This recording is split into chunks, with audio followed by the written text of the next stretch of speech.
Salam. Sebelum kita mendengarkan firman Tuhan pagi hari ini, mari kita berdoa. Bapa, dalam nama Yesus Kristus kami mengucap syukur pagi hari ini atas segala berkat-Mu kepada kami. Kami akan membaca mendengar firman-Mu Bapa. Kiranya ini menjadi firman yang hidup untuk kehidupan kami. Di dalam nama Yesus Kristus kami berdoa. Amin. Renungan hari ini, Selasa 9 Februari 2021, diambil dari Matius 25 ayat 40b.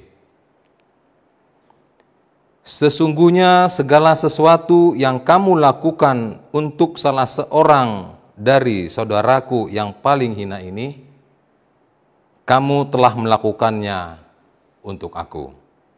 Demikian firman Tuhan. Saudara yang dikasihi Tuhan, untuk mengerti nats yang kita baca ini, kita perlu melihat kembali pasal-pasal sebelumnya, di mana Matius mengelompokkan pasal 24 dan 25 ke dalam satu bagian mengenai khotbah Tuhan Yesus tentang akhir zaman.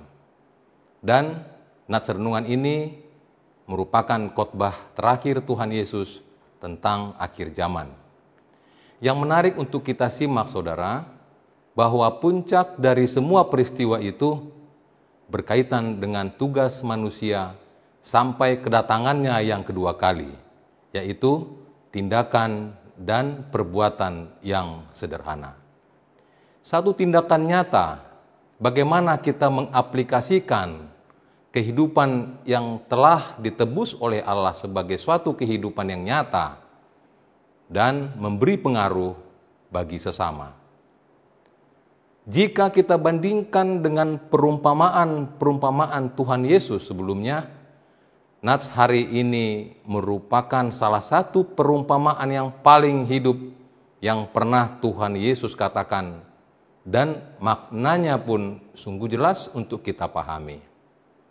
Bahwa Allah akan menghakimi kita sesuai reaksi kita terhadap kebutuhan manusia.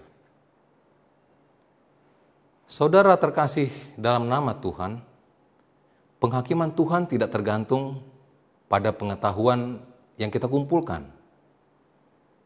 Bukan pada ilmu teologis tertentu yang kita bangun, atau pada kemasyhuran yang telah kita raih, atau bahkan pada harta yang telah kita peroleh, melainkan penghakiman Tuhan itu sendiri ditentukan pada pertolongan kasih yang kita berikan. Mungkin kita bertanya, bukankah selama ini kita diajarkan oleh firman Tuhan bahwa kita diselamatkan oleh karena iman? Tetapi mengapa saat kita membaca nats ini, seolah-olah kita diajarkan bahwa keselamatan itu diperoleh dari hasil perbuatan kita? Jadi kalau begitu, dengan apakah keselamatan kita ditentukan? Dengan imankah atau oleh perbuatan kita? Kita tidak perlu terkecoh dengan dua pertanyaan di atas.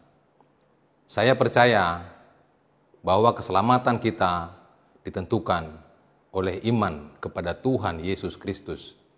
Seperti tertulis dalam Roma 5 ayat 1, sebab itu kita yang dibenarkan karena iman, kita hidup dalam damai sejahtera dengan Allah oleh karena Tuhan kita, Yesus Kristus. Akan tetapi kita perlu memahami bahwa orang beriman harus mengasihi Allah yang tidak kelihatan itu dengan cara yang nyata, terlihat melalui tindakan kasih yang berdampak terhadap masyarakat di sekitar kita. Nats ini menegaskan bahwa perbuatan baik yang kita nyatakan kepada sesama kita merupakan wujud dari iman kita kepada Tuhan. Faktanya, Tuhan Yesus merupakan Allah yang sejati. Dia adalah Raja di atas segala raja, dan sekaligus sebagai hakim yang akan mengadili seluruh umat manusia secara universal. Saudara, memang tidak bisa kita pungkiri banyak pengkhotbah menafsirkan ayat ini sebagai bagian dari panggilan kita terhadap kaum miskin di sekitar kita. Sehingga bagian ini lebih menarik untuk mengajak orang percaya untuk bersikap peduli dan memiliki rasa solidaritas terhadap sesama kita secara umum. Mari masing-masing kita introspeksi diri. Apakah selama ini kita sudah berbuat baik kepada sesama? Apakah perbuatan kita sudah memuliakan Tuhan?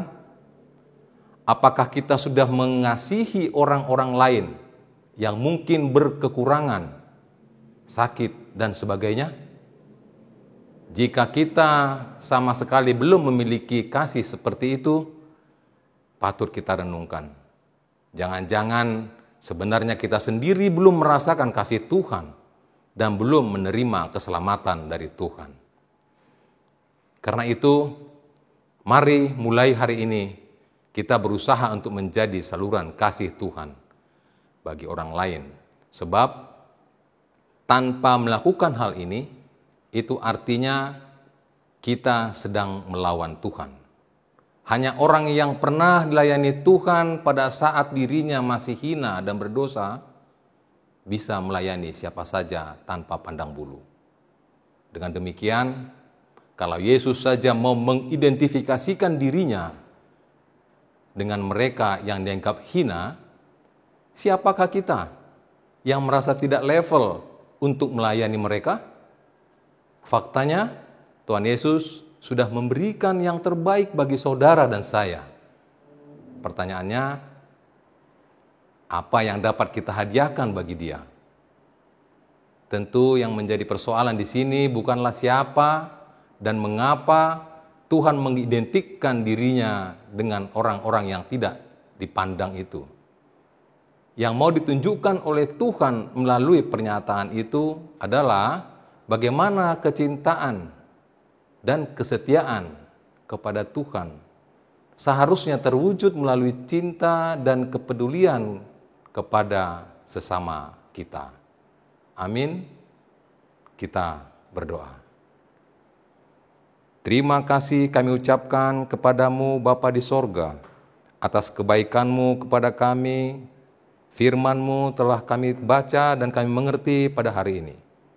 Bapa, Engkau memberkati aktivitas kami, memberkati aktivitas jemaat-Mu. Kiranya kami bertemu dengan saudara kekasih Tuhan hari ini untuk kami tolong. Terima kasih Bapa, kami berserah dalam nama Yesus Kristus Tuhan dan Juru Selamat kami. Amin.